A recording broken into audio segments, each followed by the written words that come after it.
Okay, most runners go into their marathon hoping for the best, but without a real plan of how to execute their target pace from start to finish. If you've ever hit the wall at 20 miles or 30k, or struggled through the last 6 miles, the chances are you started too fast, and that's often because you weren't sure what pace you could hold. In this video, I'll show you exactly how to test your fitness before race day so that you know your marathon pace with confidence. No guesswork, no uncertainty, no anxiety, just a clear strategy to run your best marathon yet.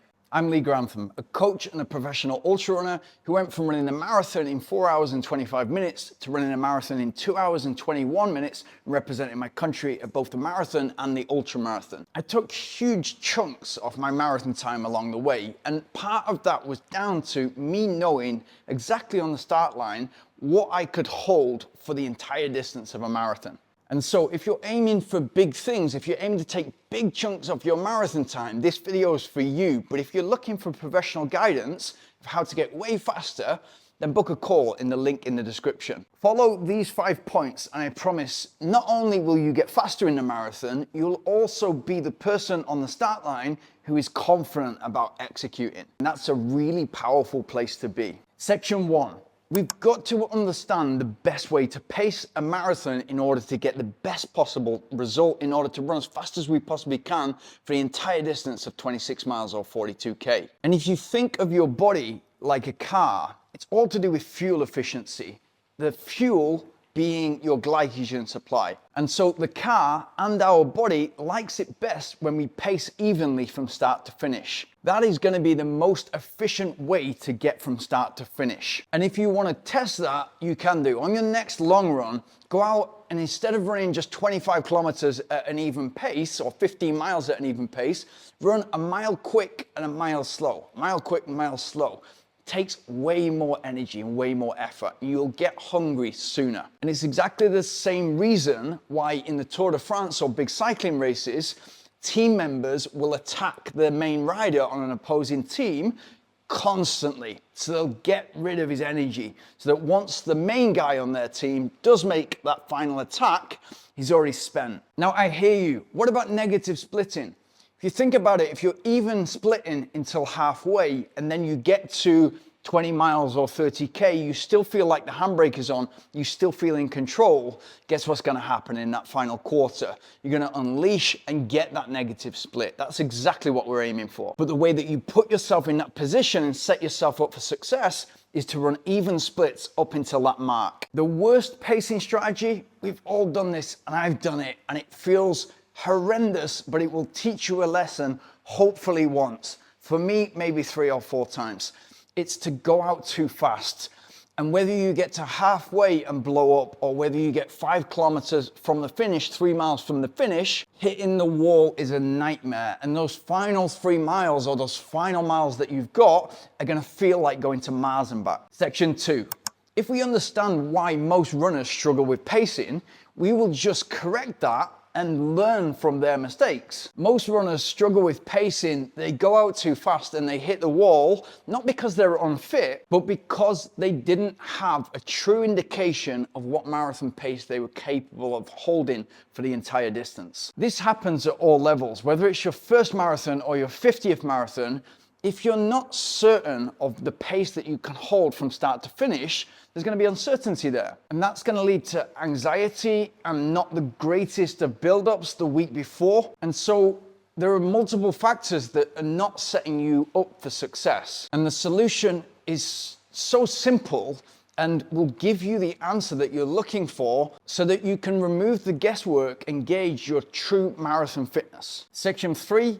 And if you do this, this is the best way to test your marathon pace. All we're gonna do is we're gonna diarize a half marathon, and we're going to do that half marathon with a twist. And I'm gonna show you exactly how to do that in a second, but what this is gonna do for you is simulate race day conditions. So all of a sudden, that nervousness, that anxiety, we're gonna go through this, and it's going to be well timed before your A-goal race, before your marathon. And we're going to set the race up so that it tests your true marathon fitness, as opposed to testing how quick you can run a half marathon, which is different. Now, the difference here is the twist, and I'll get onto that in a second. But if you look at a lot of, maybe you've experienced this yourself, but if you look at a lot of runners, they'll do a half marathon in the build-up, and they'll go out and run that as fast as they possibly can. They'll get that personal best, and that will indicate that they are fast at the half marathon. And it might be a better indication versus running a fastest 5K, but it's still not a good enough indication of how fast you can do double the distance, because we know as runners, those of us that have ran a marathon and a half marathon, that it doesn't just get twice as difficult. Running a marathon is exponentially difficult, especially when we don't set ourselves up for success. So let's build that confidence right now. All you're gonna do is find a half marathon 5 to 8 weeks out from your main marathon goal, and that's important, the timing, 5 to 8 weeks out. And find a small half marathon. Don't go to a big city marathon, because you won't be able to do what I'm about to tell you. We're gonna treat it like a controlled training session and not a race. And so I'm gonna give you this 3-step tip of how I often execute training sessions to know exactly what I can hold for the entire marathon distance. So section 4, how to structure that half marathon race. Now, what we're gonna do is we're going to recreate the race that we're gonna enter, the goal race, the goal marathon that we've got in just a few weeks from now. And what that means is, if we're gonna stay in a hotel, we stay in a hotel for the half marathon. We're gonna get the timings exactly right. So the breakfast before the race, the time that we wake up, the time that we go to bed, we're going to go through the exact process, so it's gonna make marathon day more familiar. And you're gonna go through exactly the same nutrition strategy as you're going to go through on race day. So as much as you can keep the same, the better. So step 1, you're gonna warm up, and then you're gonna do 5 kilometers or 3 miles at marathon pace plus 20%. So 20% slower than marathon pace. Now you're gonna ask, okay, what's marathon pace at the moment? So the marathon pace at the moment for me is my current marathon pace, or between my current marathon pace and the pace that I want to hit in 5 to 8 weeks when we run the real race. What we're doing throughout the training is we're training towards that pace that we want to hit in the marathon. So we're always looking at the goal and working back. Step 2, and this is the tricky part, but it gets easier and it usually looks pretty chaotic. We've got to time that 5K or 3 miles so that we can get to the start line as close to start time as possible. So you don't want to get there 10 minutes before and be cold for 10 minutes. You want to get there just a minute or 2 before so that you can set off with everybody else. But if you set off later, don't worry about it. Remember, it's not about us running a personal best for the half marathon. The tendency is here, we feel fit, we feel fresh, we're in training, and so we want to tick off that PB. And it's a mistake at this time, because what we're trying to really do from this day, from this test race, is understand and build that confidence of what pace we can hold for an entire marathon. So once we've got to the start line, we're gonna set off with everybody else, ideally, and we're gonna run at marathon pace. Now again, if this is 5 to 8 weeks out, remember that we've got that extra training. We've got that extra 4 to 7 weeks to go before we start the taper, and we're also on fatigued legs, but that's good because we're only running half the distance at marathon pace. And I will typically aim for the intended marathon pace. So if I'm aiming to run that 220, I'm going out at 319, 320 per kilometer or 520 per mile. And you want to feel in control, and don't have the tendency here to try to ace this run and prove to yourself that you are capable of more than you actually are in 5 to 8 weeks. There will be improvement in the next 4 to 7 weeks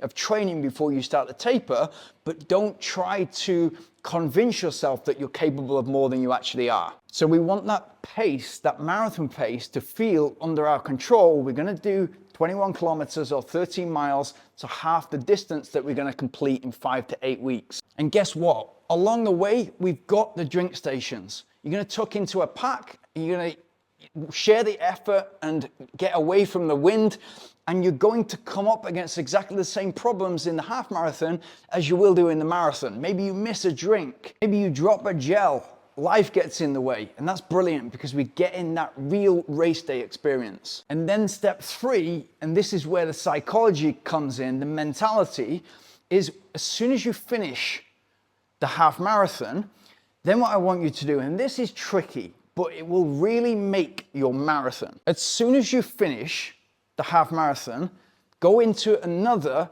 4.5 or 5 kilometers, depending on how much you were able to do before the race, before the gun went, finish that extra 9 kilometers. So if that's 4 kilometers or 5 kilometers, great.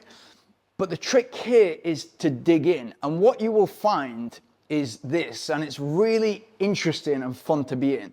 During the race, whether you felt it or not, consciously, subconsciously, you will have been in fight or flight mode because you're in a race situation. And so once you cross that finish line and run another 4 to 5 kilometers at marathon pace plus 20%, so 20% slower, even though you're going 20% slower and it should feel really easy, all of a sudden, you've not got that adrenaline. And so the perceived effort is actually very similar or even increased. And our only goal there is to hold pace. And so for me, what this block looks like is 4 to 5 kilometers before the race has even started at 4 minutes per kilometer. The race of a half marathon at 3:20 per kilometer, and then 4 to 5 kilometers at 4 minutes per kilometer. So 4 minutes per kilometer, 20% slower than 3:20 per kilometer. And what that does for you is put you in a place where you've done a long run, and a lot of it has been specifically at the marathon pace that you are feeling out and figuring, can I hold this for the entire distance? So it's not an all-out half marathon, which could have been 2, 3, 4, 5 minutes quicker. It's you being disciplined at marathon pace, chunked in with 2 5-kilometer blocks or 2 3-mile blocks. So you've got that extra fatigue and you're on fatigued legs. But at the same time, you're simulating race day conditions and you're using exactly the same nutrition strategy as you will do in your target race marathon. And as soon as you finish that run, straight away your recovery shake, because guess what? You're gonna get back into training the very next day or the day after that. So this is not an all-out half marathon where you need some recovery days before you get back into training. This is you being disciplined so that this is a continuation of the training. Very powerful. Which takes me nicely on to section 5. When should you place this inside your marathon training? Now, I say 5 to 8 weeks, as long as we're disciplined and we run that at marathon pace.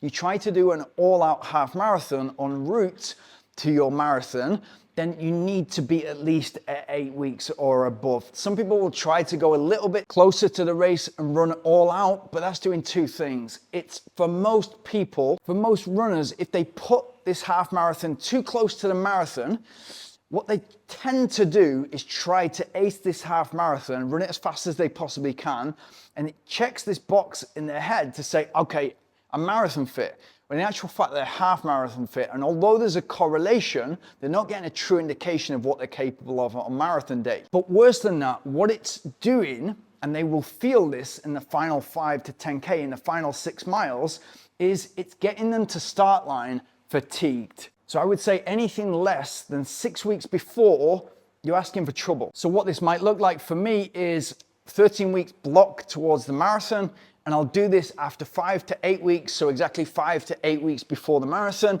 And before the marathon block, I would be ready and fit to start the marathon training. So by this point in the training, 5 to 8 weeks out, I'm ready to execute 13 miles or 21 kilometers of marathon pace and still continue training as normal. Don't be tempted to go all out on this, because if you go all out, it's gonna hurt your marathon result. And if you view it like this, it really helps. It essentially is a lack of confidence in your training process, because you want to ace something and then hopefully get that other result. Or, and I see this from a lot of runners, they're not confident of executing on marathon day, and so they want to get something from the training. So personal best, they can at least then say, okay, I did a full block of marathon training, I didn't hit the goal time, but I got a half marathon PB along the way. It's really important to have a vision, to have a goal, and to stick to that and be confident enough to know that everything else is training en route to you executing that as fast as you possibly can. If you're getting a lot from these videos, but you want the professional guidance, the individual approach to coaching to get you to run way faster, then book a call by clicking the link in the description. And if you're looking to run a sub 3, click on this link here.